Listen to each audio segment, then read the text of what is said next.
in aad taladaada oo dhan ilaah u dhiibatid, in aad yaqiin haysatid in waxa aad niyeysatid iyo waxa aad u dhaqaaqday ilaahay inuu kugu guuleynayo.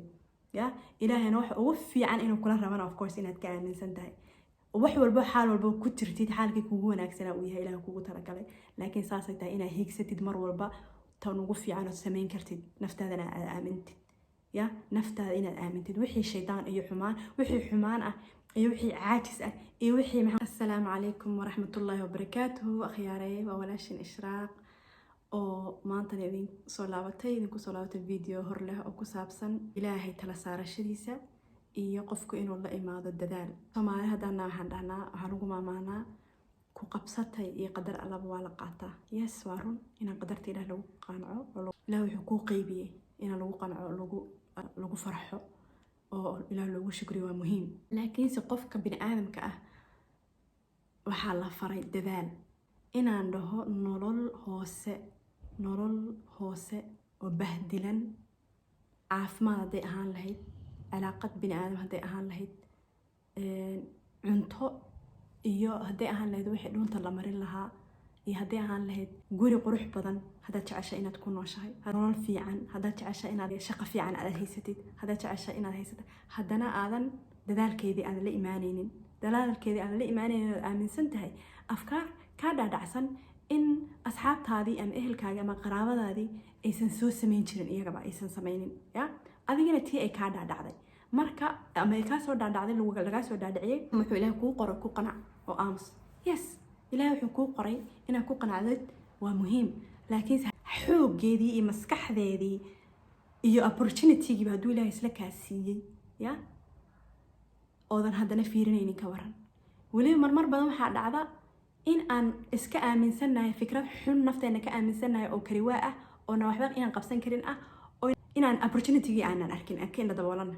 غيركين oo arko, saaxiibkeen oo arko, dariskeen oo opportunity-ga arko, you know dad qof astaqaaniin oo opportunity-gu u jeedo, adiga aadan u jeedin. maxaad ugu jeedaa opportunity? waayo waxaad soo ictiqaaday ama ku soo barbaartay fikir ama qaab loo fikiro oo ah waxaas ma kartid, gudaha kaaga jirta deep down inside way kugu samaysan tahay, ma ka fikiri kartid marka inaad awoodid.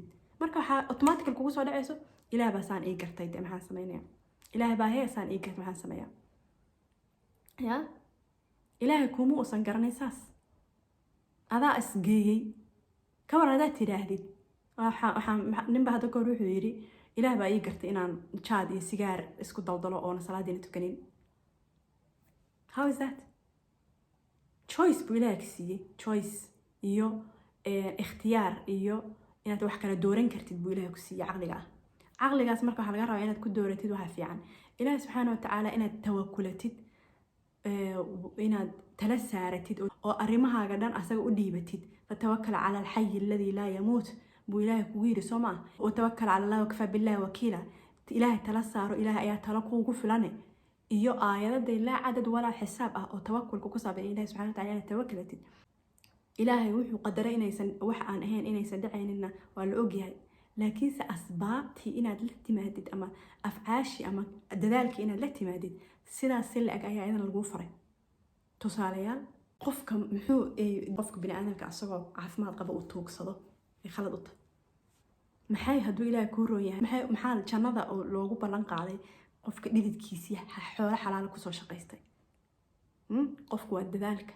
ya hadduu dhiilaa ka hor intuu iska seexdo sidii ninkii laga sheegay masjidka yidhi ilaahay baan u cibaadaysanayaa, intuu masjidka dhex jiifsaday halkaasaan ku cibaadaysanaya oon joogaya. marka la yiri yaa ku quudin, maxaad cunaysaan? hadda ilaahay baa quudinaya ayuu yidhi. hadhowna dadkii salaada u yimid ayuu timir ka qaatay.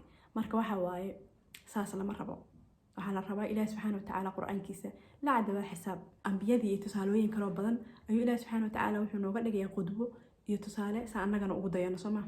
maryama bintu cimraan calayha assalaam markii lagu yiri wahuzii ilayki bijidcin, geedka timirta ah tiirkiisa amaba ya salkiisa ruux, ya si ay timirta kuga soo daadato. ilaahay wuu awooday inuu timirtii cirka uga soo daadiyo, timirta geedka uga soo daadiyo iyadoon la imaanin actionkaas, dhaqdhaqaaqaas, ya dadaalkaas iyadoon la imaanin. ilaahay wuu awooday, laakiin saasay taa wuxuu ku yiri timirta geedkeeda ruux.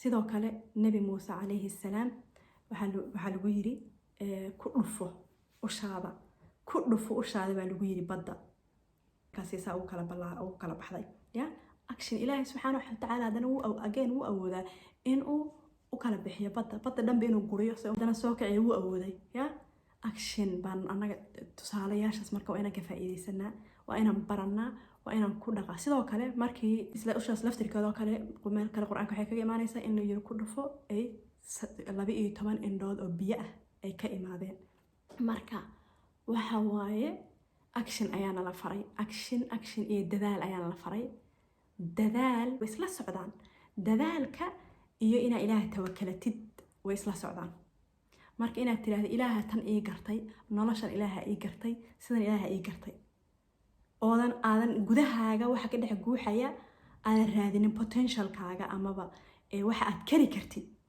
oo qeyrka uu karo oo farxad ah oo nolol wanaagsan ah oo horumar ah oo dadaal ah oo cilmi ah oo sheekhnimo ah oo taqinimo ah aakhirada iyo aakhir oo shaqaysashada xataa waa lagu kala horumar waa lagu kala dadaal badan yahay Soomaa waxa waaye inaad tiraahdid shanteeda salaadood iyo anigana taas number 1 igu socotaay waxaan ku kaafiyoobayaa shanteeda salaadood iyo soonkeyga iyo in aan ashahaatunde intaasan ku igu filan ya ku filan tahay ha laakiin ka waran hadaad ka badan heli kartid haddii aad ka badan raadsan kartid ilaahay saa u raali gelisid haddii aad ka badan dadaali kartid ka waran ay habeenka nisfigiisa dambe aad soo jeedid isku daraja ya qofka habeenka nisfigiisa dambe soo jeeda يا إلهي سبحانه وتعالى هنقدر إلهي دذلك سنصيه إلهي نسي أو تكذو إلهي بريء يا ما يسكمت بقى قفك كله إلهي سبحانه وتعالى وحاول لنا والباب دذلك إن أموتشن مرك وحنا نفطي ذا فريا مرك أجوه الرئيسو إن اللي أنت دقيتني سنة عن فريا دذلك إيو توكلك إن أن إسوافتشنو